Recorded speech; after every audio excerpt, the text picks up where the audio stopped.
this is a little too weird and I missed something and something doesn't seem right. Why is there mermaid vagina in this movie? Yeah.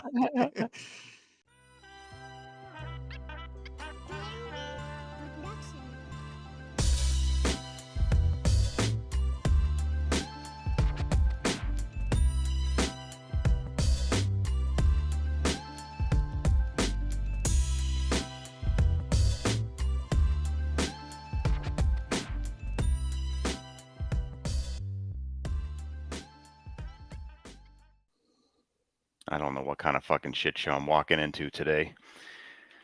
This is gonna be, oh my god, guys, let's fucking go. Come on, get up. It's 6:30. Let's go. You guys wanted to record early. Let's go. Oh shit, dude. I'm sorry, man. Jesus Christ. You guys are supposed to be professionals. Fucking rookie move, man. Fuck. Yeah. We're sorry. No, you're not. No. No. I like how you guys are in the same room, but like backgrounds are completely different. It's amazing. Yeah, sleepover time. Yeah, he's a wizard with that computer stuff, man. It's wild what this technology does these days. It is. What the fuck's going on, gentlemen? PPG, man? Yeah, thank you for coming and joining us, dude. We appreciate you, and I like that shirt that you got going on there. Making me wake up super early. Look at this. Oh yeah, right there. We got for Yag. Hell yeah. It's funny because I had my sweatshirt on before this, and then all of a sudden you stood up and you had that on, and I was like, yep, I was rocking this underneath, so it worked out perfectly, man. But yeah, man, we're early risers, man. We appreciate you coming on and joining us early. So we got no problem. I have to get up with the dog and let her out and do her thing, get her fed, and we're lucky if the cats we have let us sleep past 6 o'clock anyway. So yeah, you got some big old cats, right? They're the Maine Coons are they're young. They're not even a year old yet, and they're huge. Okay. Like the big ones, I can hold her like this, and yeah, it's crazy. I've seen pictures of them, and and it's like that has to be Photoshop. That's not real. And it's like, holy shit, this is real. This is like real, like scary real. That's one cat that I love. I'm a dog person. That's just who I am. But like genetically, I love cats, and I would love to have one of those big old cats. My wife wants one of those. The hell are they? The hairless one. Yeah. I would love to have one, but there's no way it would fly in this house. It's the idea of spending that much money on a fucking cat. First off, is what puts me off, and then second, you're telling me now I've got to wash the cat every other week. I've got to make sure, being up in the Northeast, of course, I've got to make sure it's fucking dressed half the year. Like, no, you can't. It can't get sunburn. Like, I might as well have a fucking kid at that point. Like, I'm good. Exactly. Well, I mean, you have to bathe your kid more than once every 2 weeks, I hope. But I mean, other than that, yeah, they're old enough now that they can do it on their own. It's mine are too. My kids are all adults, and we still have to talk to them sometimes. You probably should go take a shower. You stink. Yeah, it sounds like conversations I have with Nema Potter. That sounds about right. That tracks. Oh, she's talking to you about having to take a shower. I get it. Yeah. Not with that beautiful beard. That thing's definitely groomed. Yeah. Oh, yeah. Got you. Yeah, it's mostly honey mustard in it, though. I didn't groom. I just had a really big cheeseburger last night. It happened. Just a little oil. That's all right. It looks good, though. Hey. Oh, well, thank you. Thank you. I was talking to Nerd. Oh, shit. Yeah. It's coming in good. I put one time I put like wooden beads in my beard, like a dwarf warrior, and then I went to work and just got clowned on all day. Oh, no. Yeah, and then you take your axe to their cars, and who's clowning now? Like, I'm forging steel over here. What do you mean? That's great. That's kind of hard to do when you work with computers. I mean, everybody should be into the whole D&D thing where you are, so you should be. Listen, I had a role play last night. Yeah. My wife's really into dwarfs. Oh, no. I couldn't fit in the schoolgirl outfit though. So this week we dropped a new video that was multiplying liquid culture, like a little tutorial on how to do that. It was nice. Grateful's first time doing that, and it came out well. Yeah, Sweet. I was pleasantly surprised. I mean, I know I think a lot of people in the community know that there's kind of like those do's and don'ts that you do with mycology, and there's not much wiggle room that you really have. And of course, there's always the people that are gonna come in and say, "Yo, you should be doing it this way," or if you're doing it this way, it's the wrong way. I think that there's so many ways that it can be done as long as you follow the outline of rules, right? And I a lot of people would say that you should be doing that type of mycology work in front of a laminar flow hood, and it should be in Right. sterile environments and all that. And that's to have 100% success. And if I was selling this stuff, I 100% agree. But I think again, it goes back to what a home grower can achieve with just some basic foundations and Right. It's making sure. the same thing with cannabis. If you were gonna sell it, say professionally, going out and into the market and needs to be tested and all this, Yep, your procedures are going to need to be a lot more sterile than what we absolutely, probably are doing as the average home grower. So it the absolutely, same thing applies, except you still need to have the sterility with yes, the mycology. But that's yes. exciting. I've been watching you as you progress through, and it's really really cool to watch. I haven't had a chance to watch that video yet, but I'm definitely going to be clicking in on that one. I do want to bring up that whole the pressing video and like 54,000 views on it. Like holy crap. Talk about that's like insane viral for a It cannabis blows my video. mind. You It know, blow that's it blows my mind. There's a little inside. I'm not going to say the name of who, but there was another person that made the video right around the same time, and we went just right up past him. It's pretty fucking wild, and I'll be wow. honest, That's just awesome. Someone way the bigger than us. Yeah. Yeah. yes, a Well, I lot all I bigger. know is So that if Nerd or I had made that video, it would not have had as many views. No. You know, I look, it's this you're a is pretty one of man. those That's what it things. is. Yeah, People don't it want was to see the my 1% yield. it Yeah, was exactly. it just goes to show, we work really well as a team together, I think, and we jive well, and he can, we vibe off each other. He can take my stuff, and he does a great job. I wouldn't be able to do this without him, and he wouldn't be able to do like the content that I'm taking, and and do those. So we work really well together, and I think it's No, it's just been a goes to show. perfect pairing in my opinion. You guys Yeah, have done such an amazing job well, I in appreciate such it. a short time too. You Yeah, know, how we talked about this the other day, Like nerd. 7 months. that's wild. Since the first like reel that you guys did together, it's only been 7 months. Holy crap! Yeah, Uh, a little bit yeah, longer than that, It a feels little bit like longer for the it feels first like reel. years. Since our yeah, first YouTube video, I think it's been Wow, 7 months. yeah, wow, that's crazy that you've only really been in the community that long, Nerd, I just with hit us. 1 year. You know, Uh, in August, I think. It was it one feels year. like yeah. you guys have been with the community forever, though. I mean, I've They just can't get been rid of us. We're a it's thorn in everybody's side. it's funny because like I was a part of the community, and there are a lot of people that have gone since I've been, in say on IG and Discord came much later for me and for a lot of the people in the community. But I remember like Cap coming up. I remember like when Monster came on the scene. Now he's been growing for a long time, but when you started to hear about him and things like that, and like I met Early Bird and Blackwater and Rudy through a class that we all took.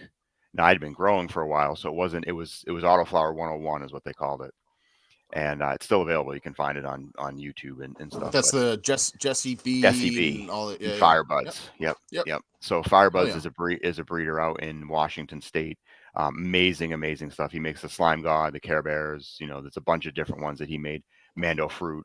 I've used some of his things in some of my breeding projects throughout the yeah, years, and just a really really cool guy. But they Jesse really didn't teach a class. He was just there as kind of like the host, and Firebuds was teaching the class. Well, all those guys were in the class with us, okay, and so that's how I met those guys. And like Cap was like just a brand new grower at the time. So he's come so far, and to watch the new people like Johnny and Rev didn't exist yeah, when I started, on IG, and just I started just logging my own grows.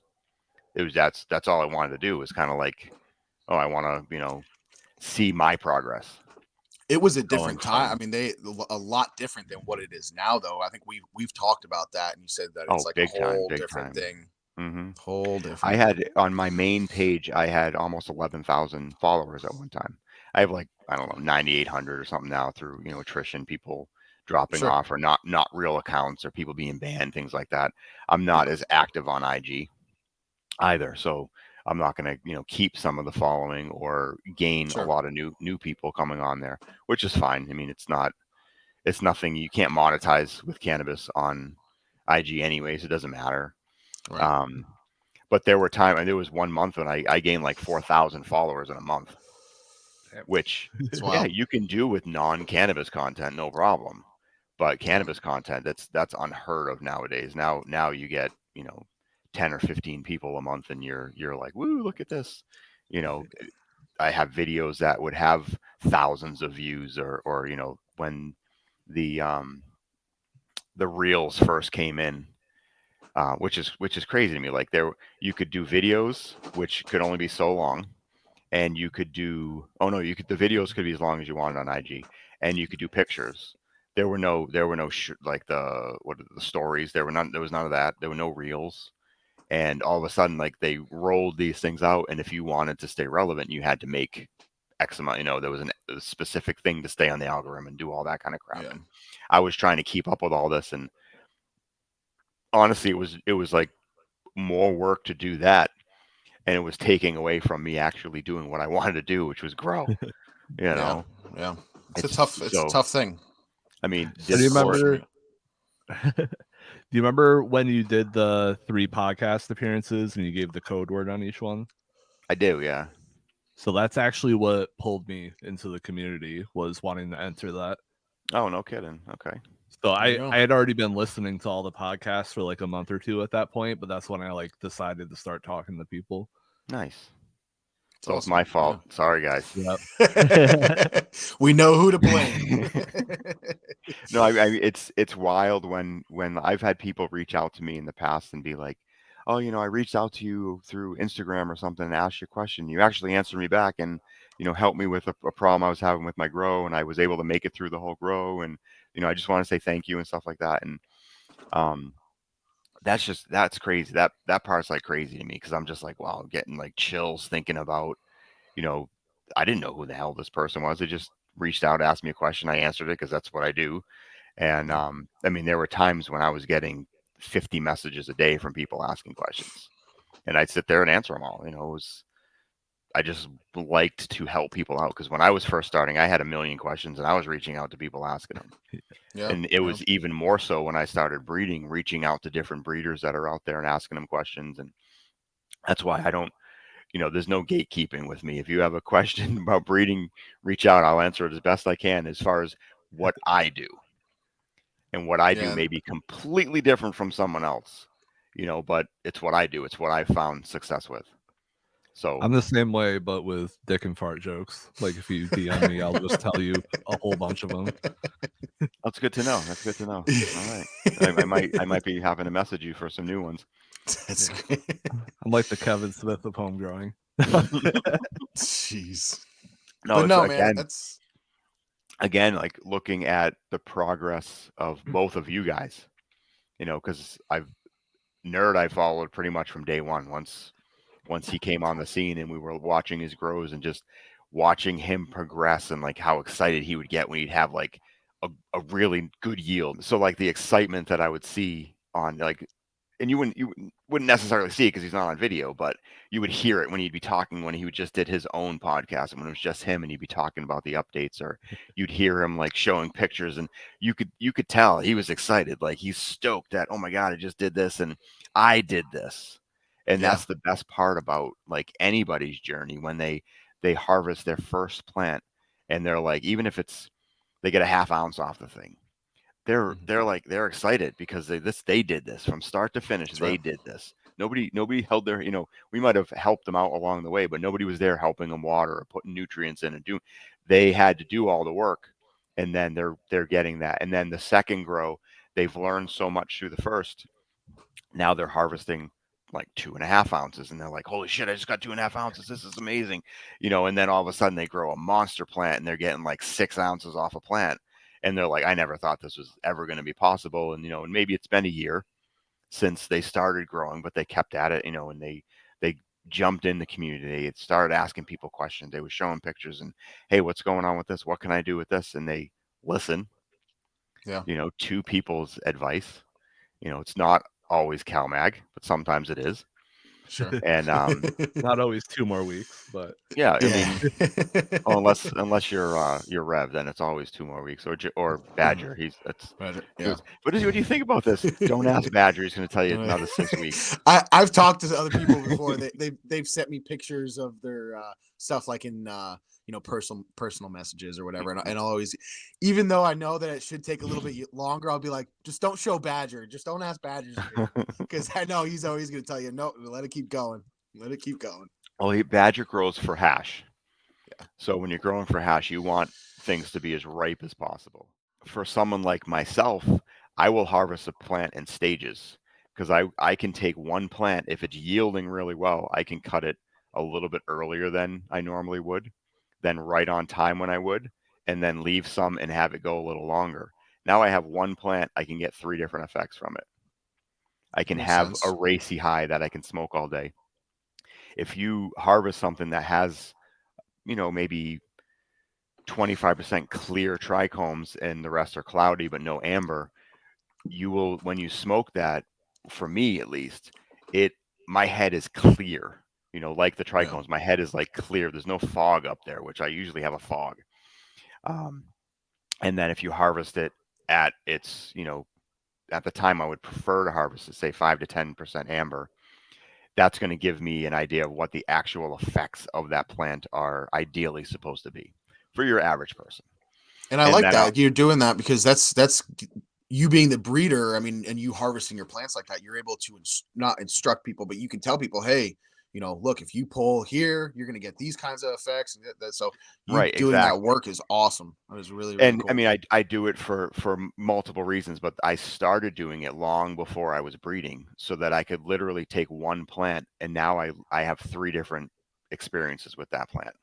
It's So I awesome. let one go way overripe, or where Badger would like it, and now that is definitely, especially if it's an indica leaning plant, it's going to be way more couch locky. It's going to put me on my ass, or a good nighttime. So now I Yeah. have that same plant that I can smoke all day long if I'm grabbing the one with like some clear. And then as the night progresses, I get to the end of the day, I can either smoke the ideal version of it, or I can smoke the heavier version of it just to put me out. Oh yeah. So Now, it's what's your preferred method of consumption that you do? joints, Joints. 100%. Okay. Yeah, I mean, I do. me too. I will do dabs here and there, but it's pretty rare. I don't really have time to press stuff. Sure. So when you and I met up and I got some stuff, um, yeah, I tried all of that stuff, and then I gave the rest of it to my mother-in-law. I'm like, so I don't know dabs. I don't. You do. Let me know what you think. And um, she's like, well, if because she does. That's all. That's pretty much how she consumes, is through Okay. concentrates. Yeah. So the first one I gave her, I think, was the 98 or 91 mix, Okay. right? Was it Yep. 91 Yep. 91 grapefruit mix? Yeah. Yep. Yep. And she's like, if I were to rate it on a scale of 1 to 10, I'd say it's like a 4. I said, she goes, the high was an 8, Okay. flavor was like a 2. Yeah. The That shit's been sitting there for quite some time. right. Well, That was that's what I said. I yeah. said, this is probably older material, or whatever. She's Yeah. like, the look of it and like the texture, everything like that was probably like in that 4 range. She goes, Yeah. that's why I Yeah. would say overall I would give it that. She goes, but Well, that's cool. the high was great. It lasted for a long time. It wasn't like a couch locky kind of thing. She was able to smoke it for a while, or not have to go Yeah. back and keep doing it. No, and what's Um, nice about that is the two phenos that I have, right? So I've only fully grown out 2 phenos of the 91 grapefruit that I did the project with to mhm. test for flower, and I had Master Yoda test some flower for me, and it was kind of cool. So I had 2 different phenos. I had one that was a little bit taller, one that was a little bit shorter, and the taller one had a more higher THC content and a little bit of CBD, but the shorter one had a good amount of CBD, CBG, and it was Hmm. lower THC. And I ended up mixing those together. And I mean, well, I grew that over 6 months ago. So it was it's been sitting around, and I pulled a rookie move. I wasn't storing any of my rosin in a fridge, so it's all been at room temperature. So it's all been, Right, right. that Doing makes its sense. thing, Yeah, yeah, breaking doing down. its thing. But Yeah. the But one she liked out of the three the best was the tangy. yeah, that one was the freshest. That was so She good, dude. said that was like an 8-9 as far as like overall everything. Like the texture was good, the flavor was good, the high was great, and I Yeah. mean that tracks with tangy anyway. Tangy's Yeah. a special plant for sure. I can I, see I think it's the one that gave me the the more that I've grown juju. it out It's and the experienced it, yeah. the more I understand why he rolled that out as his first release and why he chose that one as the first one to work further. Yeah, That's a it's a really special nice plant. plant. It Really definitely is. is. And that's But why that Mine was is crazy. the one that that's why yeah, that's it is. the one that I chose out of his stuff to work with first. Yeah, and When that's I did actually one of the the plants that tangy I've. wedding. Yep, I think that was one of the first. I want to say that drop was the Vikings Feast that came with. Yes. That Yep. I think that was the very first drop that I ever got of yours. That was I've been hanging around the community for almost 2 years now or so. Right. And I at that point I had just been really growing Alabrije stuff and some other stuff, and then I obviously everybody talks about you. You hang around the community. You're a big staple in the community. And I was like, I better just give this guy's stuff a go. And that was the first one. I was like, I got it. I was like, all right, it's a collab. It's a little collab with Alabrije. I was like, oh, I'll try it, and I've been hooked ever since. Well, for as far I wouldn't call it necessarily a collab. I mean, obviously, I reached out to him saying, "Hey, R- I've right, grown your tangy. I love it. I think it would pair really well. So I would like to try it and see how everything works. If it'll work out, if they match, because sometimes they don't. sure, I've had um, plenty of times when they didn't work out, in the end or whatever. And he's like, "Well, I don't really have any other seeds I can send you or anything." I said, "I got plenty of seeds. I can hunt through what's there, pick my favorite out of them, and then breed with it or whatever." And he's like, "Okay, cool." And when I was done with that, I sent him a big fat pack of, the tangy wedding and stuff, so he would have some himself. And yeah, it worked out real. That one worked out really really well. It wasn't my favorite out of the box set. The OG wedding out of that box set is still my favorite. That's the Marathon OG times the Asgardian wedding, or okay. Asgardian, yeah, Asgardian wedding. That was my favorite, hands down. It hits my system, everything. Um, and that's That's another a one. very Like the medical type Marathon strain. OG Yeah. is, um, it's another one of those like special kind of plants Yeah. that's out there. And this was the first version of it. So he's actually released it I think 3 times now. This was Okay. the first version of it that I used.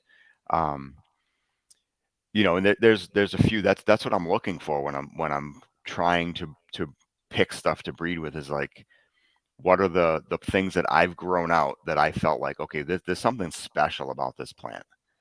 Yeah. And then that's like, okay, well, what would this potentially pair well with? And sometimes it's complete opposites. You have a super broadleaf and a super thin leaf, and you put them together and they just make magic.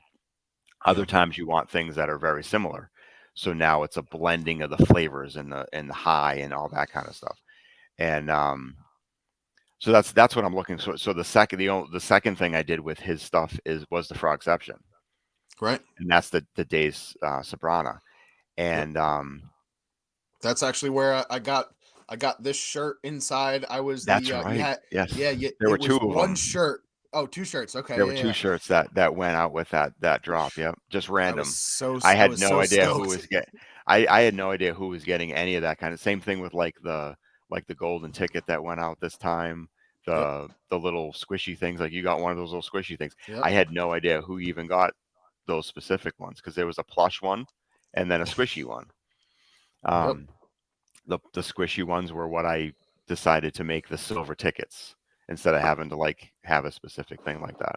I put it inside the tin this time. The last one I did not. I had one of my kids put it inside the tin, and it was completely random. I don't even know which. It ended up being in the Odin's wedding. Okay. That's where the ticket was found. But I didn't know which tin it was in because the box sets were already made. Yeah. My son I said, just go in there, grab one of the sleeves, and just pick one of the things, throw it in the bottom. I don't want to know which one it is. Just do it. So I had no idea. I think it was number 17 or something was that one, and this one was number 3. That's just such a So cool thing that you do with it. I mean, you're very active. That's one thing that I really like about you is you're very active in the community. You're always giving back. You're always there to help people. Like you said, you're always there for taking messages. But man, to give somebody a chance to be able to get your whole catalog for a whole year, like that's insane, man. It's yeah, fucking awesome. I want to say Matt Fratt ended up with I've seen the pictures, this spread that he has. 16 by the end of the thing. I think it was 16 different cultivars, and I owe him one because when the Super Sun God came out, he's like, I only released 2 of them because when I made those seeds, I didn't get a ton of them, and I wanted to kind of tease it out there, and I've continued to work it, and that's where I'm at now with it is it's feminized, Okay. and the seeds are. Everything's testing really well right now. It's in the hand of some of the testers, and they're growing them out, and everything's looking good. So tentatively, those will be released in the next drop, which some early December sometime. Okay. As long as everything goes well, and that'll be the George's Root Beer will come out at that time too. Well, if you ever And need anybody to come up there and test any of your flower or anything like that, I'm not you've too far tested from some you. of my flower. I'm willing to do it again. Is what I'm trying to say. Is I'm I here know. for I know. you. I appreciate the sacrifice. Yeah. And even Nerd has tried some of the flower too. When I found out he dealt with migraines like I do, I made sure he got some of the sauce, and it's cool that a buddy of yours grew it out and has given you some of that, and you have I don't know, have you flipped that one, or is it still just a mom right now? Oh, That died. Oh, okay. Well, Killed no, it. she didn't die. I killed her. Yeah. Fuck that No, plant. I had in my 2x2 I was growing a bunch of stuff, right? Like tea leaves and lavender and stuff. And then I opened it one day and everything just had that like spider web mold all over it. And the mom did. Oh. So I was like, yep, I just had to like start the whole tent over. Yeah, So, that's at that point, it's not worth trying to kill off what's in there, and so spider mites. That's what you're talking about.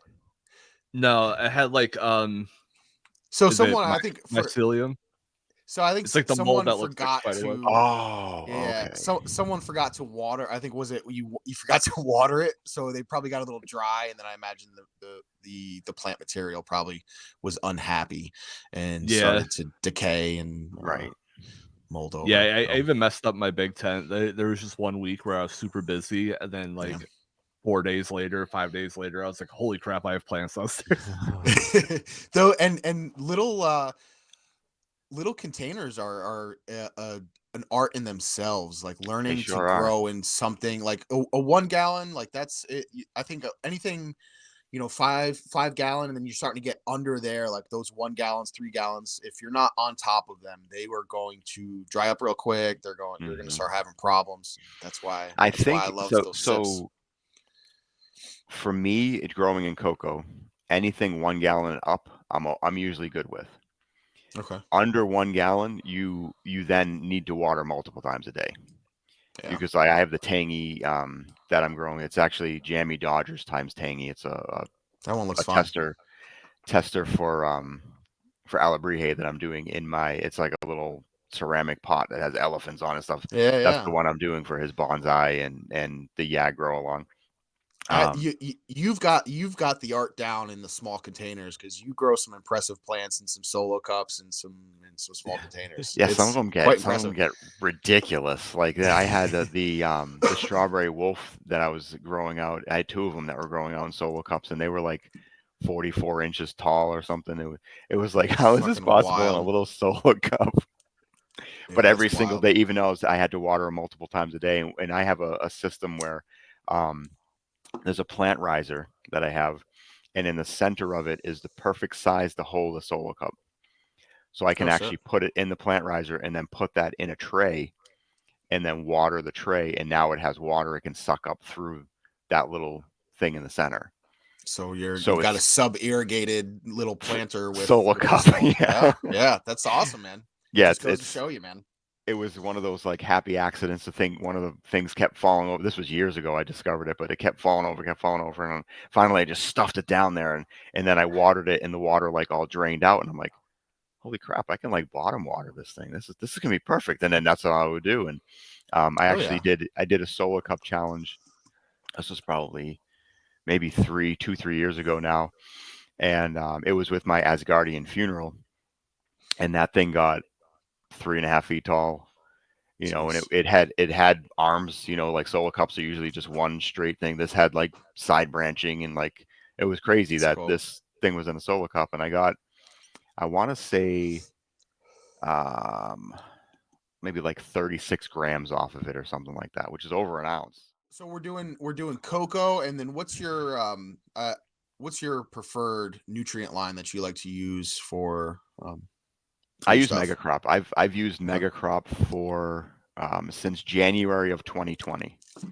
That's when I Okay. started using it, and I've had really good luck with it throughout the whole time. They have a one part, and then they have a two part of their main system. I've tried them both. For ease of use, I just go with the one part. It's Gotcha. a scoop in a gallon of water. It's water soluble. It comes in powder form. It's super cheap. Okay. It's vegan. They use a lot of organic inputs into it, but it's not Okay. completely organic. So it Gotcha. that's the main thing that I use. And then I'll, once a week or so, I'll mix in some CalMag, because cocoa Okay. does this cation exchange, which is when the cocoa itself will pull calcium out Yeah. of the nutrients and exchange it for iron. And what you want is Okay. to satisfy that. That's why people talk about buffering cocoa. That's what you're actually doing.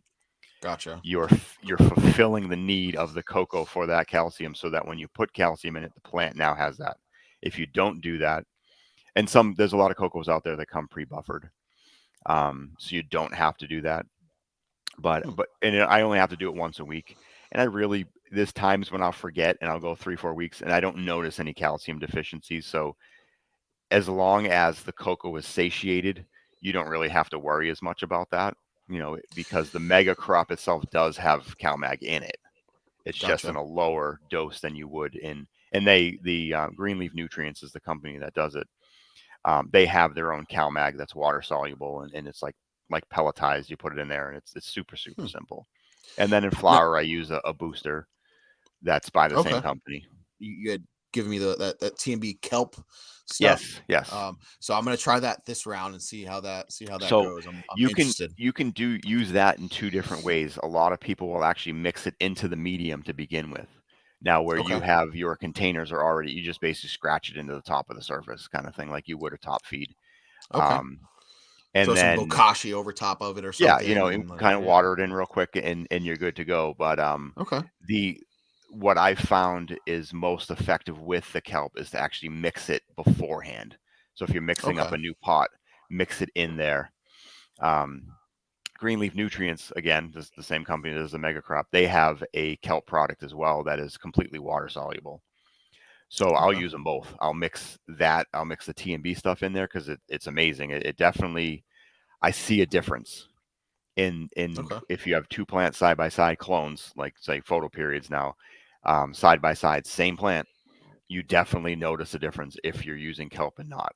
So it's one of those things that it's a good additive. You don't have to add it in all the time, that kind of thing. Okay. I'm The gonna have to suggestion fuck I would around. have though is if you are flowering a plant out, stop putting the kelp in about week 3, as you Okay. can taste it Oh at no the end of shit. flower. You can actually taste it, or I Because can. it's considered like a natural growth hormone It is. for Yes.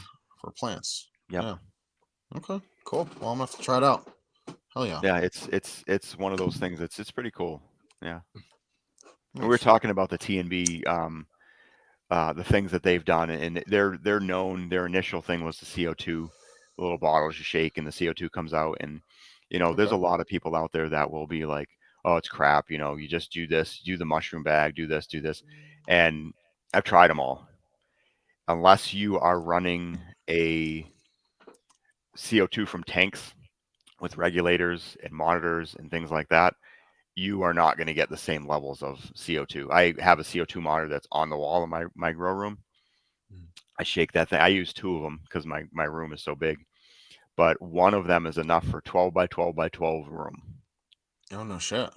And I know, so when I walk in the room, I can tell, okay, the ppms are at 600, whatever, and I shake that thing up. I can leave the room, come back, and they're up over 1,000, and they stay in that 800 to 1,200 range after you shake it for a good amount of time until the following day you come back in, it's now down to 600. And there is a noticeable difference. In the biggest difference is not so much in yield for me, it's more in bud density. Okay. And the reason I say that is I've run out of the stuff before and not used it, and then I'm growing the same plants, like my personal stuff, say Odin Sons or Funeral Desserts, things that I've grown a million of not a million, but a lot of plants. And excuse me, when I'm not using the CO2, they're still very dense, but there's a noticeable difference. So the density does add weight too. So there is an increase in weight, but I don't know if it would be significant enough to justify the overall cost. Yeah. But I look at, the veg time on photo period seems to be less when I'm running CO2, when I'm just a TMB CO2. Okay. They're able to, so the biggest downfall I think people have is they won't increase light intensity when you're running CO2. So when you're running CO2, the plant can uptake more photons, which allows the plant to grow faster. So you're defeating the purpose if you're not adding more light when you're running CO2. And I think that's always been one of my things. I've thought about running CO2 personally, but the handful of things that have gotten me away from it is my room is not sealed by any means, so I'd be Mine isn't wasting either. some. And Vents right the outside.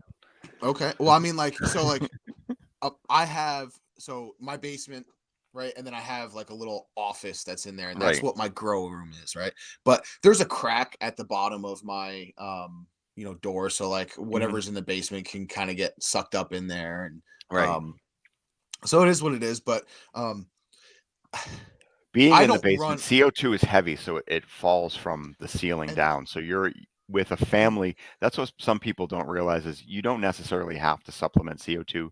If you're in the there you house go. and you're breathing, Yeah. that CO2 is falling and getting into your basement. So and that's my so what I have actually, because I thought of that, and I have a 4-inch hose that I ran from the top of my room, and I put it out the wall, and then I ran it up right to where my door is to my main level of the house. So any of the Mhm. CO2, anything that's coming in and out of that door, just automatically gets kind of siphoned in down through there. So, and that was Right. the other thing. I thought, I was like, that's an easy way to do it. I've got a little inline fan that I can set on a timer if I want to pump air into there whenever if it's getting stagnant. Right. You're With the pulling in fresh air, which is important no matter right, what. No matter right, what, that's where if you have a sealed room, you still need a way to pull in fresh air.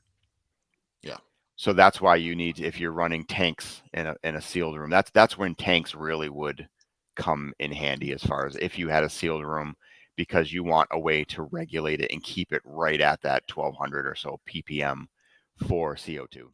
But no, the reason I even thought about the TMB is you have the giveaway for the end of the month, and yep, I had sent you some of the shears for that yes, you're sir. putting in there, and we were talking about, they're great. Awesome. The shears from the TMB are fantastic. They have a curved one, which is awesome, and then they have a Yep, flat bladed one. And one of each. the only thing I recommend is pull the locks off, because that's the only Yeah, issue I've ever had with them is when using them, the locks will slide up a little bit, and then they'll lock, and then you're like, damn it, you got to unlock the thing, start using them again, then they'll lock on you, and you're like, damn it, and then you have it. So I just pull the locks off. that But makes be sense. careful, they're sharp. You'll poke Yeah. yourself, you will cut yourself, but just, take the locks off. Other than that, the shears are great. They work forever. They stay sharp for a long time. And I trim a lot of plants. I've had that issue with a lot of brands, so it's not like it's just them for that. Right, matter. No. Yeah, I think even it's a my common Fiskars. flaw in that design. I think it absolutely. is what it is. I got my AC Infinity ones here. Yeah, Does the same thing. Yep. I think they're probably all made by the same scissor company. Probably. They just put a different name on them. I'm sure. Yeah, because it's funny that actually the packaging that you see, they're all pretty much the same packaging. They're just different colors, all that. But yeah, no, we appreciate that. And then of course that little bag that I held up. Shout out PZ from Perfect Talk Radio. He donated. It's like put a little pillow in there, and you can cuddle up with your. It's like a bag of weed. Yeah, bag of weed. So yeah, we're getting quite the little. Is that like a smell-proof bag or anything, or is it? I don't think so. Or it's just a cool little like bag.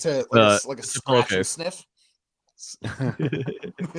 You put some stuff in it, it'll smell nice. Oh yeah.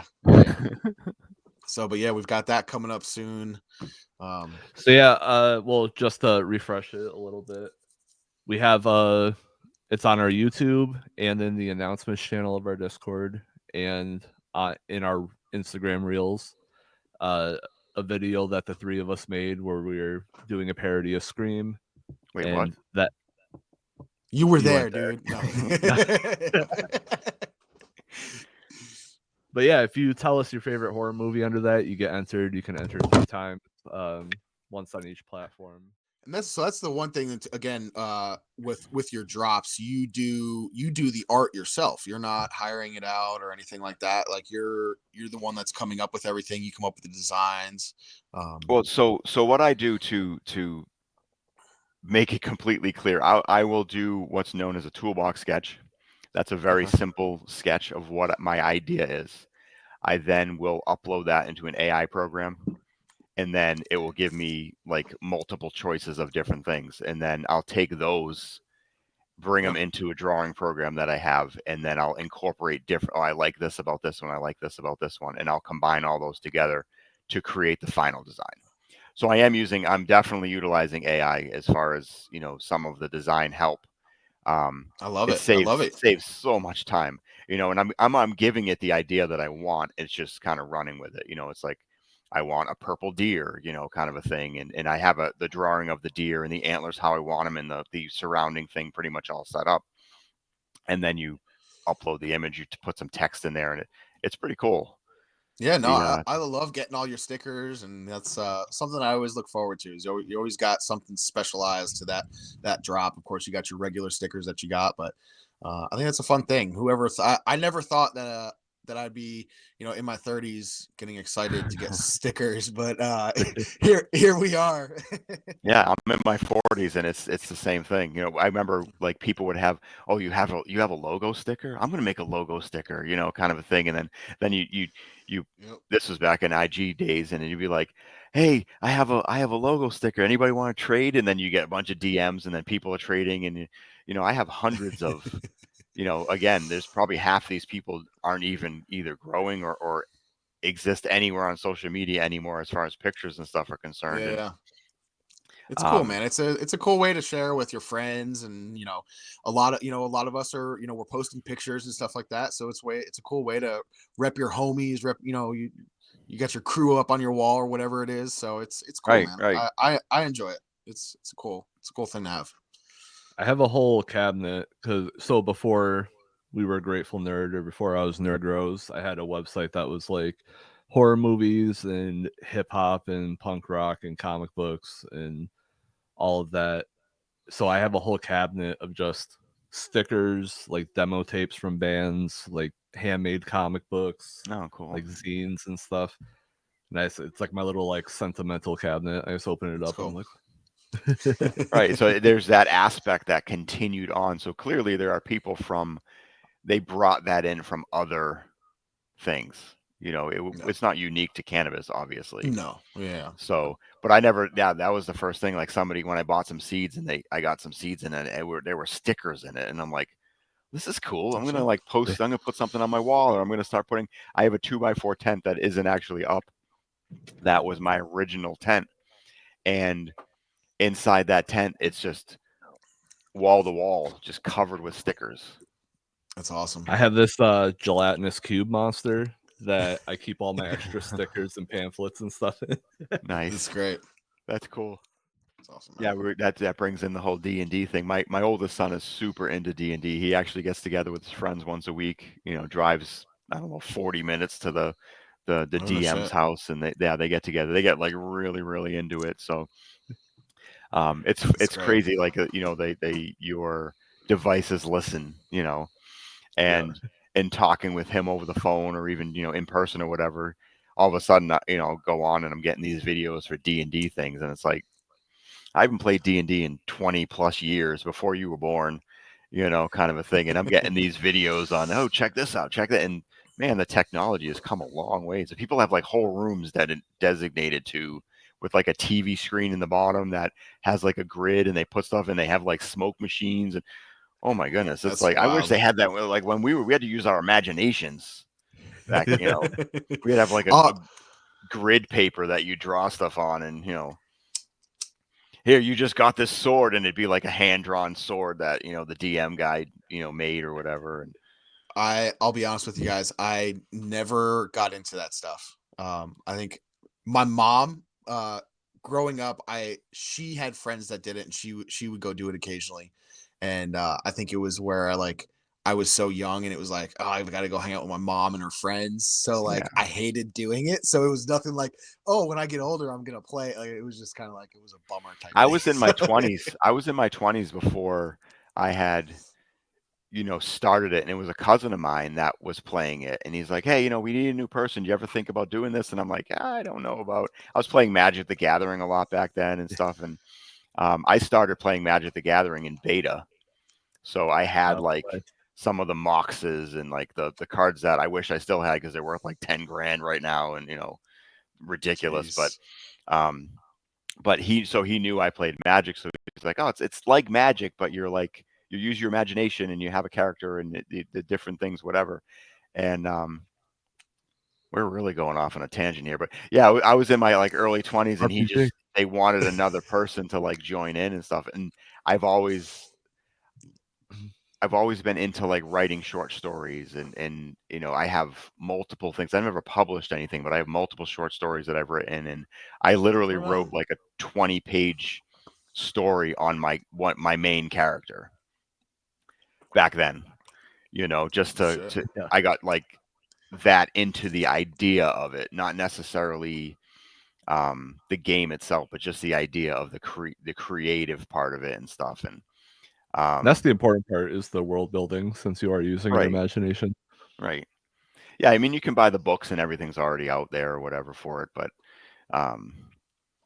yeah, that has nothing to do with growing. It's just a little we're in the middle of this, or I don't know how long it's going to go, but we'll give them some pop culture stuff, which is really what I miss from the Nerd Grow show. The end of so we're going to do some pop culture things. I'm going to show you that my name is appropriate. And I like that, and you guys still talk about movie. What are you watching? What do you listen to? And I like that. That's. I mean, I like when I listen to you guys' show. I like the whole thing, the flow of it, everything. It's not scripted, which I don't like podcasts that are scripted. They feel forced. Sure. I like it like this. We're just having a conversation. It goes whatever way it might go. I think this is our 10th episode, so we haven't been doing it long. This is literally like before this, the only other podcast I've been on, was YAG. Otherwise, my experience with the online community or doing any type of stuff being in front of the camera, this is all fucking new to me. So I'm still kind of finding my footing in as to like who it, you know what I mean? I have a big anxiety issue. I have a bit, a lot of that's how a lot of this started, where I just didn't want anything to do with it, because like the idea of this just gave me so much anxiety. But I realized that pushing myself through these things, like I again, with hanging out with the community, I was lurking in the back of, cultivation conversation and YAG, and I wasn't saying anything for the longest time, because just reaching out there was like, gave me an anxiety where I was like, just saying, hey, that's the whole thing with anxiety, is it's that you're thinking about every possible negative consequence that could go on. Yeah. And then when you finally push through and you do it, you realize, well, not a single thing that I thought might have happened ever happened. Right. But And it it was doesn't, just I all mean, in it my doesn't, head. it doesn't help. I mean, it doesn't, Right. you can, even when you're telling yourself, well, this isn't going to happen. If I reach out and I say, hey guys, I'm Grateful Gardener, nobody's going to be like, fuck you, dude, get out of Right. here. Yeah. Everyone's going to be like, hey, welcome, kind of a thing. And, Yeah. but in your mind, it's a whole different story going on. Absolutely. But yeah, no, so that's where, it kind of all started, where I was hanging, just hanging around, and Nerd came on, and I saw that he was just came out with this podcast he was doing, and I really enjoyed it because it was being able to see him starting from day one, and obviously he's already has this confidence to be on the internet and do put out this content, and I admired it, and I was like, I just wanted to see what he was doing, and we became really good friends, and I think we would fucking chat all day long, and then we were just like, let's and then we just started fucking doing this shit. So, And you but guys he's helped really, me push through all that for sure. Like being like just being like, hey dude, just do it. Like people that are giving me confidence in my own content, and he was a big hand in that. So y'all can well, blame him. I've noticed a huge difference in your confidence level from early videos and early things that you did, even early episodes on your show here. Yeah. Um, at first, Nerd was pretty much leading everything, and you'd be there, and he'd ask you a question, and then you'd kind of go with it, and then he'd ask, kind of like leading you along the way. And now it's like, is Nerd even here? Like, is he? Yeah. It's just because I can't shut the fuck up. He's behind the scenes. But He's like, man, I gotta freaking edit this out, and I gotta do this, and this is stupid. The thing paused on us, and no, but it's Now cool, I have man. because of my social anxiety, I have a hard time butting in.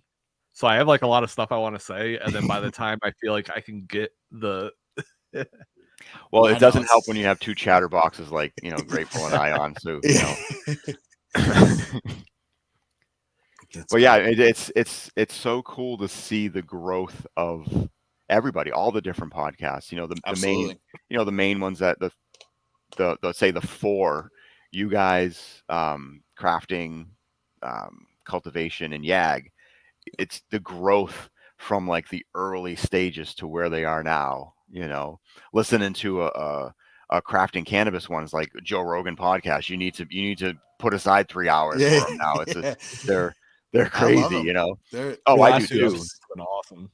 yeah, Yeah. they're a great I mean, crew. they don't put one out very often, but when they do, they're solid. I don't think I've ever listened to an episode where it's like, that one sucked. Yeah, You know, yeah. it's like They're that with pretty much all of the podcasts. I listen to every single one of them. I drive a lot, so I listen yeah, to all of them, yeah, and it's just cool to hear the growth from early on to where they are now, and like you said, you're building confidence, you're getting more of the confidence, and sure. that's huge for both of Yeah. you. I mean, Nerd eventually will be like, "Will you guys shut the fuck up? I have Yeah. something I need to say." Kind of But talk, I think please.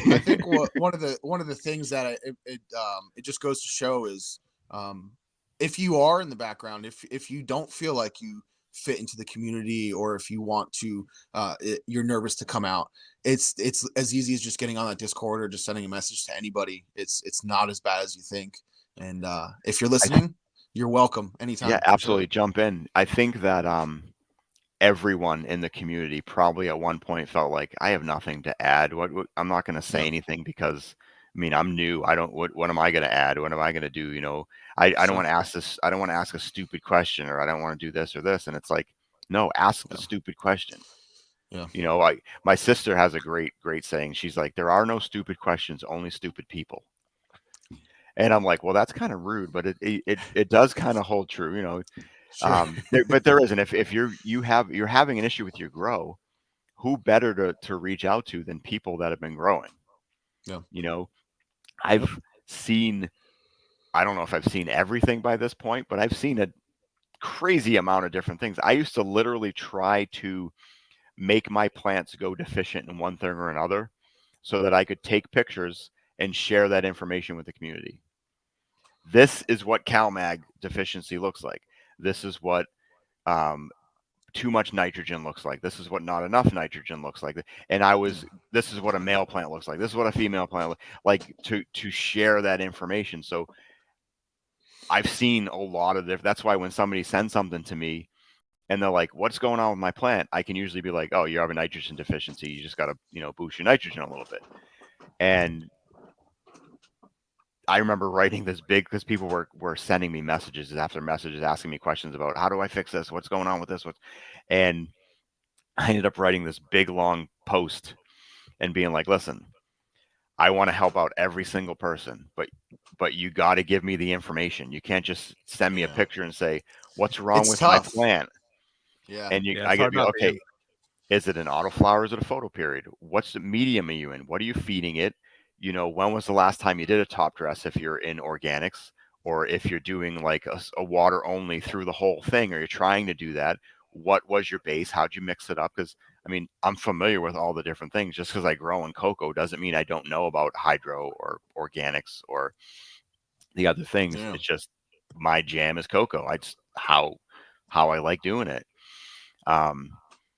So I mean, I'm gonna it's try it one day. important when you reach out to somebody to ask them a question, give them the information. What are your parameters? What temperatures you're running at? How high is your light? What's your humidity? You need to know. You need to have this information. It's You fun. know, It's funny because because I if you reach out to me, I'm asking you those questions anyway. So just come with the information. yeah. It just When I makes had things it's a lot funny. faster. I do have people that will message me directly and just either send photos or just like a generalized question, and then I start feeling like a dick. I'm like, well, what about this? What about this? What about this? But Well, you that's the only can't. way You that you need can the do it, information to right? give them. Yeah, yeah. If you want to give them a real answer, and that's what Yeah, they want. They don't want some fluff answer. You yeah, could throw them at, "Oh, it's CalMag," and then that's it. Well, it's probably not. It could be something stupid. I had one person reach out, and we went back and forth for a while, and what was going on was one of his plants was closer to the fan and the humidifier. oh, So he's like, this plant always looks sad. It always, no matter what I do, everything else in the town looks hmm, fine. This one always looks sad. I'm feeding them all the same things. It's the same kind of, and that's what it came down to. It was being blasted by the humidifier all the time. So the RH was really high on the plant. And then you have the okay, fan blasting it the whole time.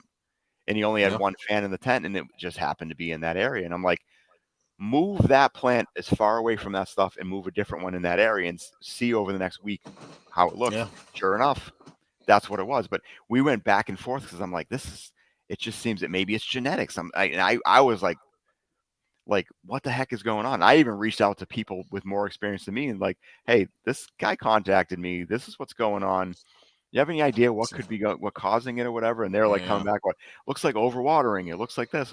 And hmm. sure, it did look like overwatering. You got a humidifier blowing humidity Right, onto yeah, it. yeah. That'll do These it. plants can be foliar fed. It's kind of like you're watering your plant from the leaves. Yeah, So yep. it wasn't able to transpire because the leaves were pretty much always Just wet. drowning. Yeah, yep. And but the fan was blowing enough on it that you didn't see the evidence of it. Hmm. So it was one of those situations where it was just like, the perfect storm that. Yeah. But I went back and forth with him for like a week trying to figure this thing out before And we kind of it can be a real finally. bummer because Yeah. if you're not feeling like you're getting anywhere, you're like, oh, I'm kind of just leading them down a hole, and then you're like, fuck. Well, no, I told him. I said, we're gonna figure this. We're gonna figure this Yeah, out because there's no reason why this should be happening. Everything else is perfect, whatever. And it was like a picture that he sent later on. He's like, the plant's just not getting better. And there's a picture, and like just in the corner of it, I could see something. I'm like, what is that? And yeah, he's like, oh, that's my humidifier. And then I'm like, yeah. that has to be what's going on. I'm Gas. like, move that plant away. Go put it over there. Put this one there. And Yeah, and he ended up moving his humidifier out and like hosing it in so it comes in from the top and then falls makes down, kind of a sense. thing. So it's not directly on a plant anymore. But I started um, doing that for the yeah, same reason. it's just one of those things where you don't think about it. You're like, Yeah, well, I've had run after run after run after run, and I want to say the humidifier was new, like he had just got it and he put it in there and it was like different from his previous one or something. So it was probably more powerful, maybe throwing the steam off or whatever, a little different. And hmm. I made the mistake one time where it was getting colder out. I had my setup in my garage and we were in the process of moving, so I knew we were going to be moving in time so that it wasn't going to be an issue. But I put a little heater in the tent. I had my 4 foot by 8 foot tent, and I had a humidifier in there. Well, the heat I didn't want blowing directly on the plants and drying them out too fast, so I angled it away from the plants. Well, it was angled towards the humidifier. So in blowing that heat onto the humidifier thought it was really dry in there, so it ran nonstop. Oh, I came no. home that night. I go up in the garage. There's like bells and whistles and dings going off. I'm like, what is going on? So I run up. I open the thing. It's literally raining in the tent. Oh, Like no. literally, there are water droplets coming down off the lights, off the ceiling of the tent. Everything's soaking wet, and I'm like, what the heck's going on? And I look, and I'm like, son of a bitch, that's what's going on. I'm like, I didn't cause a fire. So it's stupid things that you do, not even really thinking about it. I didn't think the heat would have any effect on the humidifier, but Yeah. it's that dry heat. Now the humidifier is reading the air, which is coming off of it, saying, "Oh, you want the humidity at 55%. Well, it's at 2% because It's getting so blasted with let's heat. just, Yeah. and yeah, it was raining in the tent. I wish I had a picture of it, but I was like so like freaking out about everything that was going on. And that was my perpetual. I probably had like 20 plants in that tent. Some of them in flower and some of them, early stages and stuff. And I'm like, I just killed everything. That's what I thought. I'm so stupid. Everything's dead now, but it was fine. We got through it. Speaking of new things and perpetual, Nerd, you just got some of the 91 crosses going in your garden, right? So Yep. So I set up the 2x4. Hell yeah. So I have my regular auto flower perpetual going in my 4x4. I actually have to plant a seed today. I harvested nuka cheese yesterday. Nice. Hell yeah. So Yeah, she looked good. Yeah, eyeballing it, I'm gonna say like 4.5 ounces. So we'll see. Sweet. So it's probably 2. Yeah. Okay. Yeah. I'm hoping to get an 8th off it. No, but in my 2x4, I have 4 1-gallons going, and then I have a 5-gallon that I'm running 4 seeds in, and I have 2 seeds in each 1-gallon to sex them. It's because they're reg seeds, right? That's why you're doing Yeah. multiple in a pot. Okay. Yep. So I had so out of the 12 placements, I had 10 pop, and Oh yeah. they're all looking really nice. They're still they're a bunch. The earlier ones are just coming out of seedling, and then the other ones are seedlings. Sweet. Getting their first real set of leaves. Yep. Yeah. Nice. So I have 4 different 91 F2s going, and then I have all 3 of the MEs going. Those are the mandala crosses that we did. Okay. So yeah. And that's 91 grapefruits, mandala times 91 grapefruits, right? Yes. Yep. Yeah. So I had that's exciting. 3 mothers of the mandala effect, and then it got hit with the one male that we had from the 91 grapefruit, which is tangy times community service from Night Owl. So, okay. So we got that, and then there was 6 phenos of the 91s, and I think there was one that is looking like a winner. So I'm interested to see that one. And I've got 3 earth boxes that I planted. I've got the I did 4 in each, so I'm also doing some of those crosses. So we're starting to get them out into some people's hands, and I can't possibly run enough to say, I just can't run the numbers, right? I'm a home grower. That's ultimately what I am. This was just more so that I wanted to document and show that if anybody wanted to just chuck some pollen and make some crosses, that it is feasible. It doesn't have to, again, with the gatekeeping, right? Like I don't know of many people that are just going like, hey, I'm putting a video out of me literally chucking pollen for the first time. Like it's not as scary. Like anybody can do it. Even if you don't have, I'm sure you're not going to be able to run the right numbers and all those to really be able to see those things, necessarily in my setting. Some people may be able to do it, but it's possible, and you get them into friends' hands, and there's obviously this expectation of you don't know what they are yet because nobody's grown them, and you're not expecting money. And right. it could be amazing or it could be garbage. You don't know that until the end. And the cool thing that you guys did was you did put a video. So people that haven't listened to previous episodes, you put a video out during the whole process. explaining what you're doing, why you're doing it, why you picked this one over this one, and what your favorite is and why it's your favorite, and I'm excited about this, I'm excited about that, and this is why. It wasn't just, hey, this number 6 is looking pretty cool. You went into depth, and that is, I'm not going to watch the 5-hour video. I'm sorry. I did watch most of the videos during the process. Yeah, so you watched it already. The 5-hour ones, that's a lot. But for anyone that's really looking to do it on a homegrown basis, I think it'd be a great thing to dive into and watch. And you don't have to watch it all in a row.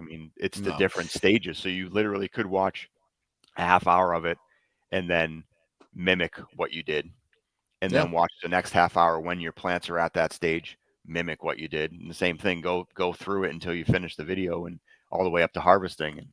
And it was a really cool thing that you did. But I think, it's just something that what I'm able to do is if I just document what it is that I'm doing, again, it's one of those things where I find that, not necessarily that I'm teaching somebody, but putting yourself out there, you're getting something back, right? Because you're able to really learn from different things. Either people reaching out to you and telling you, hey, no, maybe not this, maybe that. That was the big thing, when I did my outdoor garden. I can't thank enough Strong Island and Artificial Equinox Herb. They were always saying, because they know their stuff. They know their outdoor garden. So it was just awesome. Grease too. I thought, my favorite comment of that whole video thing was when someone was like, "I died when I saw the banana."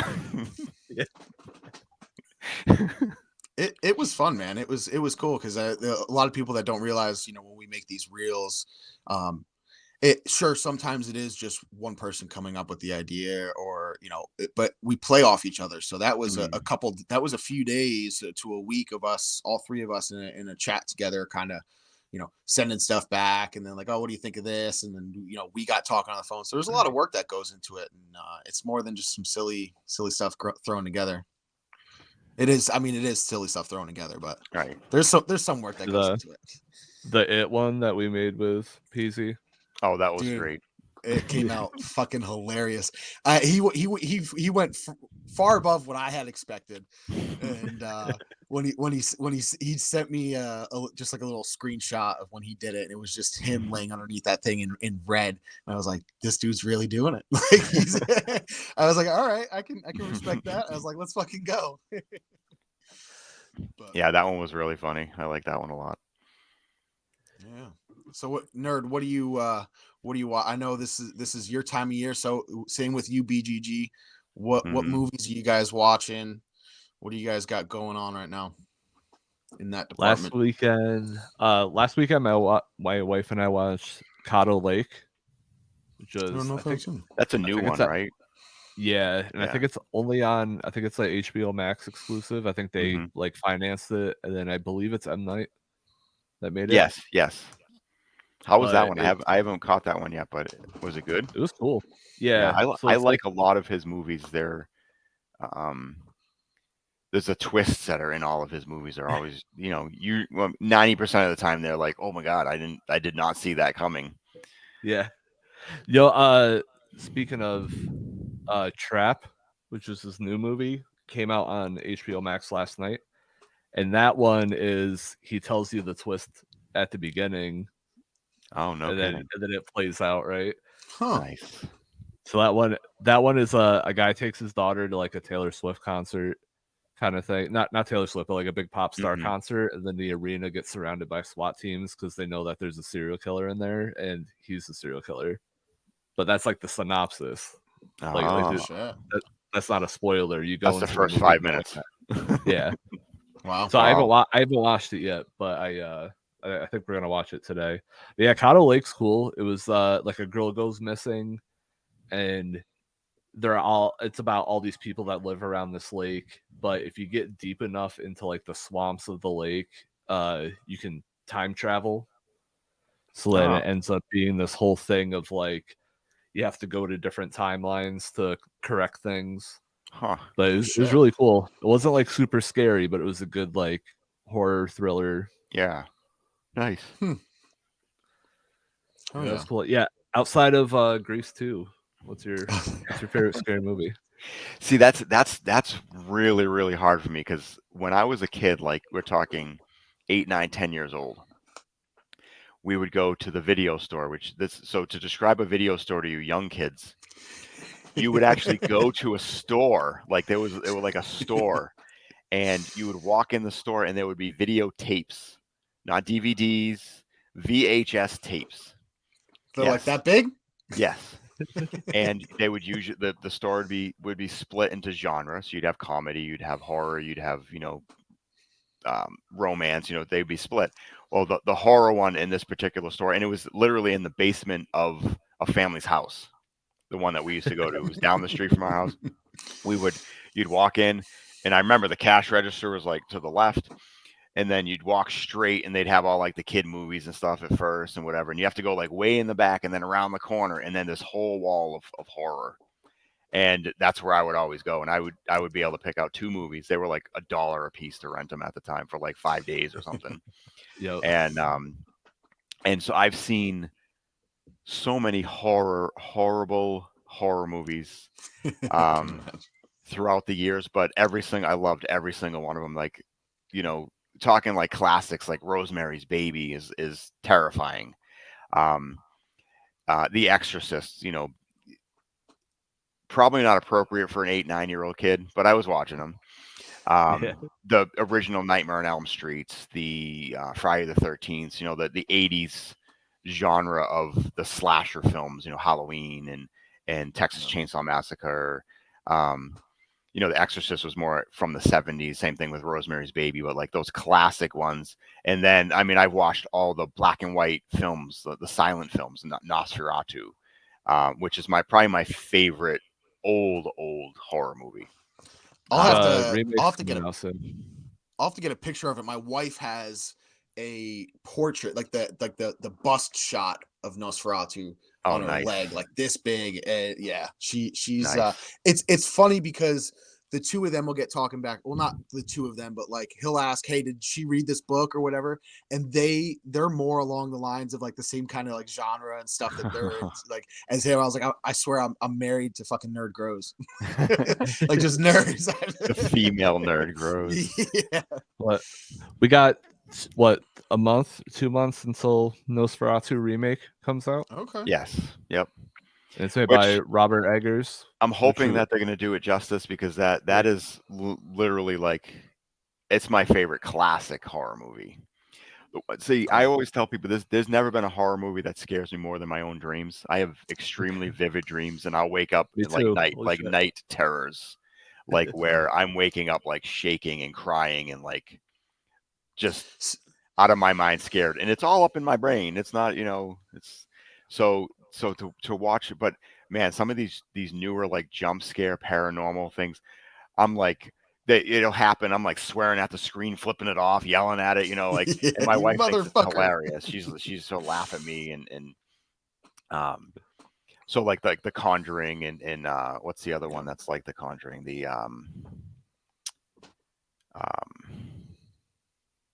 I can't think of it right now, but the other one that's similar to that, they came around the same time. There's like 5 or 6 of them or whatever. And not Inception. Insidious. Yep. The Insidious movies. So like those ones where they have like the jump scare kind of thing, and you're like, what? You just, yeah. She's like, we're gonna watch this one today. I'm like, God damn it! Now I have to sleep with my feet under the covers again. The Nosferatu remakes is gonna be made by Robert Eggers, who made The Lighthouse and The Witch and The Northman. Oh, okay. So okay, it should be pretty wild if he keeps that style, cool. like that, like slow burn style. Yeah, that would be cool. Yeah, we take, my daughter has a brother, so my daughter's my stepdaughter, but her father had a son with someone else. Well, we take him all the time, so they get to see each other. He's 12, so now he's just getting into horror movies and stuff like that, or he wants to get into them. But so we're trying to introduce him to, what horror movies or what horror things can we show him. Last year it was Haunted Mansion. and I forget what the other one. We watched a couple like kid friendly horror movies last year. Yeah. This year we watched Beetlejuice, the first one, That's what I was gonna say. and we watched the Goosebumps remake Goosebumps Okay. like series. I think it's like 8 or 10 episodes or something on Netflix. I was And that gonna was ask the pretty good. movies or the TV show. I like the TV show. I thought it was cool. Yeah, it was pretty good. I think it's The one with 10 Justin Long. episodes. Yes, yes. Um, I thought it was really well done. They stayed pretty much to the classic, Goosebumps, and that's all I remember watching some of the episodes of Goosebumps with my kids when they were little, like starting to get into horror movies and stuff. So that was fun to do that with them, and I think that was a good introduction to the horror genre. And we're actually bringing them to, it's called Fright Fest. We're going today, this afternoon, and it's at Canopy Lake in New Hampshire, Canopy Lake Park, which is an amusement park up there, and they have 5 haunted houses that they set up for this time of year. So we get to go and watch him get the crap scared out of him, and that should be fun. That's cool. We got a couple of those around us at like different farms and all that, but my little guy's still too young for that. Yeah. I bet, like, when my kids were getting like older, I was like so looking forward to like, oh, I can't wait to bring you to a scary movie or a haunted house to scare the crap out of you, kind of a thing. And like we get into it every single. My wife, she decorated the whole downstairs of the house. Not so much outside this year, but we've been talking about building our own props to put outside, like huge, like 9-foot statues, and building these huge scary trees, and like researching how to go about doing it and stuff. But we make our own costumes every year for Halloween, and then we go to just random places and take a bunch of pictures. This year we went to the prison camps in Rutland, Mass, which are like, there was an active prison back in the early 1900s, and it was, I want to say it was abandoned in like 1936 or 1939. So there's still some of the remnants of the structures there. That's pretty cool. So there's huge fields you can take pictures in, and like, the basement of where the warden lived, and there was a hospital that was up there that housed like 160 inmates, or had 160 beds. It was used for like the big like tuberculosis outbreak or something in the 20s or whatever. But yeah, like there's the solitary confinement cells are still there, and they're all graffitied up, so it's really, really cool. They had a huge root cellar, which looks like a underground dungeon kind of a thing. And oh, no kidding. So there's some really cool places to take pictures up there, but we get really, really, really, really into it. And like I said, we make our own costumes and do our own makeup, and I love it. Like I made that wolf mask thing, and that process was cool. Never making a mask before, and trying to figure it out and doing it. It was really cool to see it. Yeah. Yep, so you did a good job. Yeah, Nerd and I definitely get into Halloween. I've always wanted to do the thing where you take like foam insulation and shrink wrap it into like 12-foot long tentacles, and you can make it look like your whole front yard has like a Lovecraftian monster coming out of it. Yes. That's cool. Yep. We got our first animatronic this year. Oh, nice. It's like it's a Grim Reaper that like talks to you when you walk in front of it. It was that Five Below. Nice. Oh, sweet. Is it like one of the really tall ones, or? I think it's like 6 foot something. Okay. Yeah. But it's literally like a microphone stand with a head and hands, and then the cloak over it. Right. Nice. Yeah, that's the one thing that we're trying to figure out, is how to keep them standing, because if you use PVC or whatever, they're very light and they'll just blow over in the wind or whatever. So you have to have some kind of base that's solid. So that's what we're gonna have to figure out. But I want to make like a 12-foot spider. That'd be cool. That'd be cool. Just to have it like climbing off the front porch or something down onto the grass, or Yeah, there's this dude down the block that it has to be like 20 grand worth of shit on his lawn. Holy cow! Jeez. He has a giant spider on the roof of his house. He has one in his yard. Everything. He has a whole mystery machine with like Scooby-Doo and Shaggy coming out of it. That's awesome. So here's my deal. And it's just, I guess this is what I don't understand. Well, I guess it's a personal thing. For me to decorate for like one day, or like, you have it up for, even for Christmas, we're not big 6 decorators. months. So, you know what I mean? Yeah. So it's just like, just to put that much work in and then just to take it down and store it for the rest of the year is, yeah, that's why I don't do any of that Worth stuff. it. That's what it's called. It's called worth it. Oh, okay. If it brings That's you fair. happiness, then why not do it? Fair You have enough. all We're these gonna instruments and stuff on the wall behind you. Those bring you happiness. Other people are like, Yeah. why are you putting instruments on your wall? You know? Yeah. And we have we're Halloween gonna stuff up year round, so. Yeah. Fair enough. yeah, us too. We're gonna carve pumpkins tonight, Nice. Hell yeah. which I Sweet. try to like push myself a little bit more every year. I'm at the point where I'm like, we're using like a razor and actually sculpting it. Mhm. Like I'd Oh, say I'm like nice. almost at medium skill level with that. That's Well, cool. don't forget. I think it's in Alabrije's Discord. The Z. You know how he has the for the zine. I think the this month is pumpkin carving, if I remember correctly. Oh, no kidding. So you may want to just double check that. I may be talking out of my Yeah. ass, but I'm almost positive that there is a pumpkin carving contest going on over there. I'm gonna have And to submit the one that I did. I don't know yeah, if I showed you guys the pumpkin that I carved this year. I'm I not don't sure. think I've seen I it. think you did. I think yeah. I think you shared them on either our Discord, or you shared them with me, or you shared them over on Yag. I can't remember. I probably did somewhere. Well, that's cool, man. I'm a sharing whore. I'll Well, post yeah, it in the group chat Discord thing that we have, and you can see sweet. this one's But yeah, mine, and then this was all of them. as for me, I have not been actively watching any horror movies this since we've talked last. My So daughter you watched gets what's that?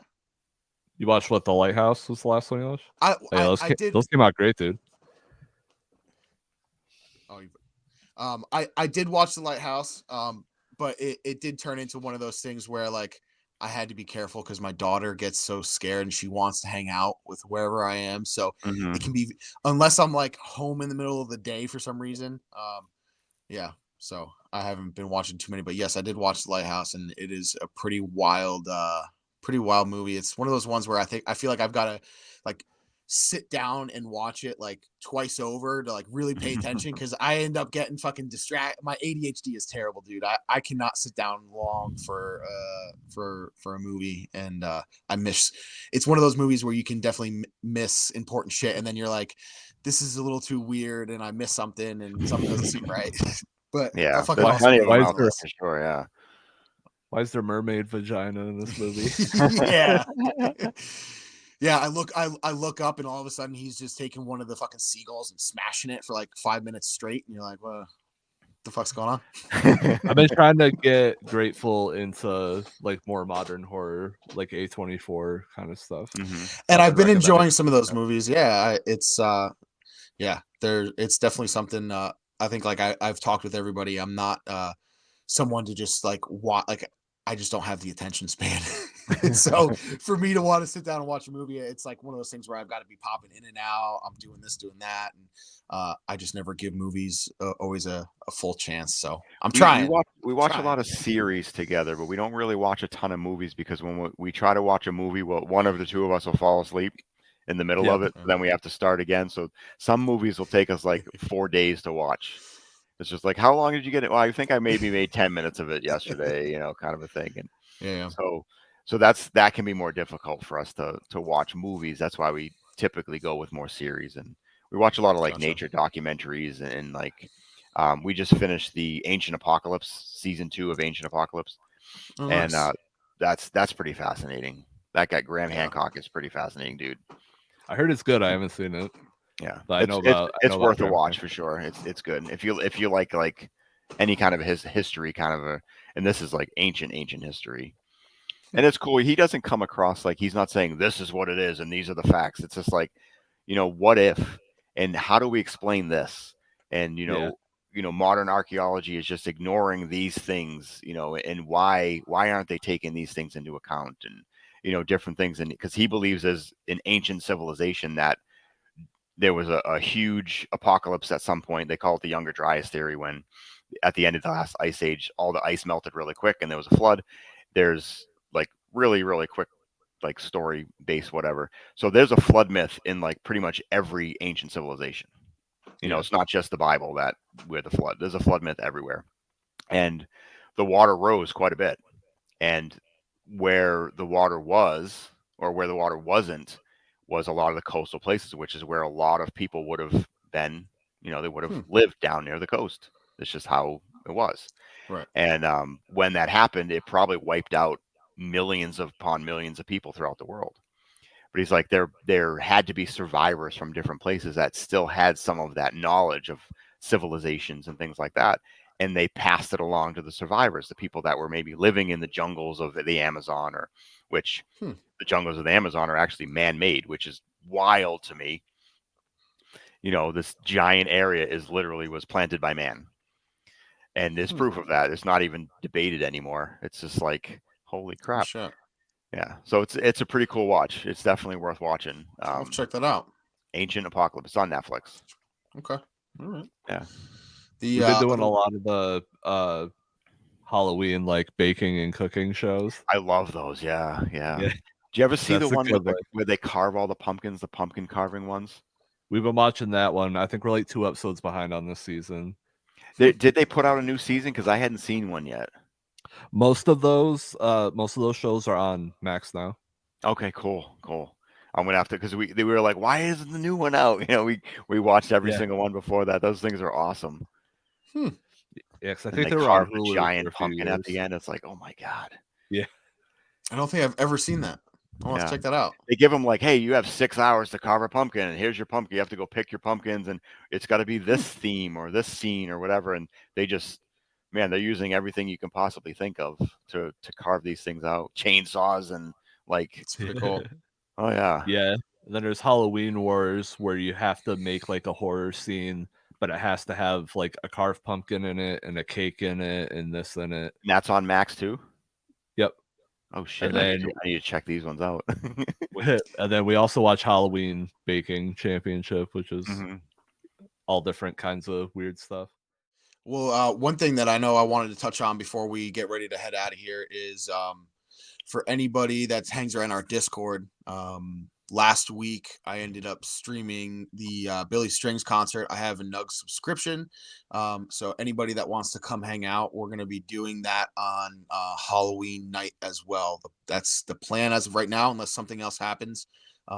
It's going to be in our voice chat. I basically just stream it, and I think it starts at 7:30. It's quite an event, and I think it's like a 4-hour event. So if you feel like anybody that feels like popping in, I'm just gonna have it running. There's gonna be other people in there. Shout out to all the people that were in there hanging out. And it's really good quality, so it's not like you're like watching something that's being recorded real far away. Like, so this is a replay of the one that you played. So no, so this is going to be Nugs streams live, and Billy Strings does a very big Halloween event every year. This year is going to be, so last year he did Lord of the Rings, and you can go back and he does, they do like this big huge thing. But this year it's going to be Oh Brother Where Art Thou. That's going to be their theme. So they dress up and they'll do covers of the songs, and they usually get into some theatrical type stuff. So look at him getting all giddy about this. I don't think if anybody that this knows is his Halloween right here. Yeah, I am a Billy Strings fanatic. I bluegrass really at all. If you guys want to get me chattering far too much, talking about music and playing music, bluegrass is that's really what gets me going. So nice. But yes, anybody that wants to join, you're more than welcome. Just pop over. You don't have to talk. If you want to just watch, whatever you want to do, just come hang out, come watch some music. So cool. We'll be doing that Halloween. What else we got, nerd? You got anything else to wrap us up here?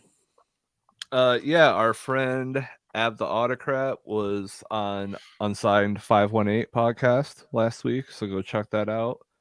Ab's been a friend of mine for a long time. He's a hip hop producer. He taught me how to mix and master. He's mentored me a lot when it comes to music production.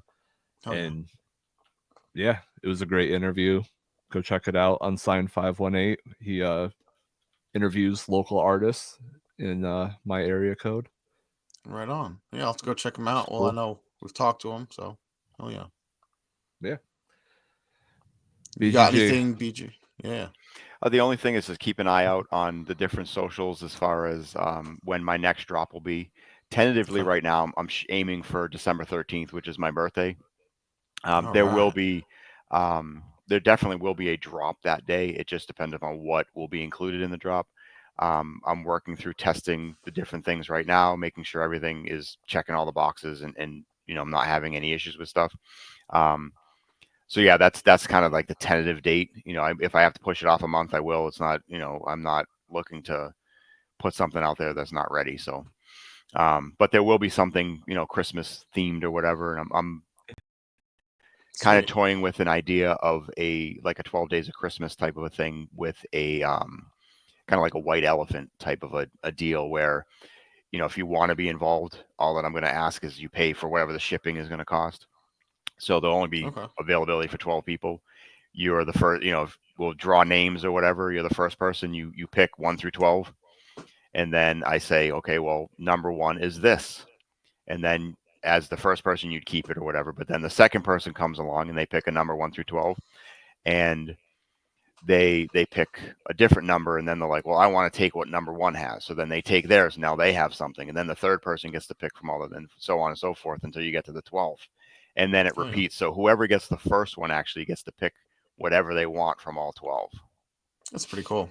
Love it. And I'm thinking, genetics and, I want to be able to do potentially like some of the clones that I have that are like my Oh, shit. breeder cuts of clones. And, I want to be able to like make it fun and, make it an event. So, Absolutely. one of the things might just be a single pack of something. Another one might be a box set that I put together of, various different things or, so obviously the Sweet. prizes or whatever will vary depending upon, where you're at or whatever. But, yeah, I was, I'm still toying around with the idea of what to have for each day or whatever. And again, it'll only be 12 people that can be involved. And I may just basically say, all right, anybody that wants to do it, let me know. And then I'll have to draw, if there's more than 12 people, I'll have to draw the names out of a hat and, go from there kind of a thing. But it Oh, will yeah. just be 12 people because it's the 12 days of Christmas. I'll be throwing my name in that hat for sure. Well, hell yeah, man. I'm Definitely. excited about that. And for me, I've got I just want to shout out the community. We've been doing, as a lot of people know, making these videos and putting them out on YouTube. For the short time that we've been doing it, we've managed to make partner with YouTube just over, I think, just about a week ago. So couldn't have done that without you guys, unless nerds, hired some bots to watch our videos 10 million times. We can't do it without you guys. So I can't thank enough that it still blows my mind that anybody would want to sit here and listen just to me talk, and just to talk to you guys. It humbles me, and I can't thank you guys enough for everybody that watches our stuff and has been hanging around. So thank you to the community as always. You guys pull through every time. You guys are fucking awesome. And now Grateful and Nerd are retiring from their regular Yeah, jobs we're because of we're all the. done. So yeah, man. Yeah, Well, I that's really appreciate you. exciting. I was like super stoked to hear about that before, we started recording, and that's awesome. Congratulations, Yeah, guys. it was Thank you. something that just obviously it wasn't something that we were like, all right, this is we're making everything just to be monetized, just to be on there like that. We're making the content that we want. We enjoy it, and I think that's what it's all about. And these things happen when you do what it is that you want to do, and you're happy doing it, and you're not being forced to do it. Things fall into place to however it is they're supposed to. So 100%. And you yeah. guys deserve it too. Well, thank you. I appreciate it. And I appreciate you coming on and hanging out with us. We'll definitely have to do this again. I'll Yeah, be it's seeing fun. you very soon. We're gonna hang out. And I think that's it. I appreciate you guys. Yeah, you too. All right. All right. We'll see you guys Peace. later. Take care, Peace. guys.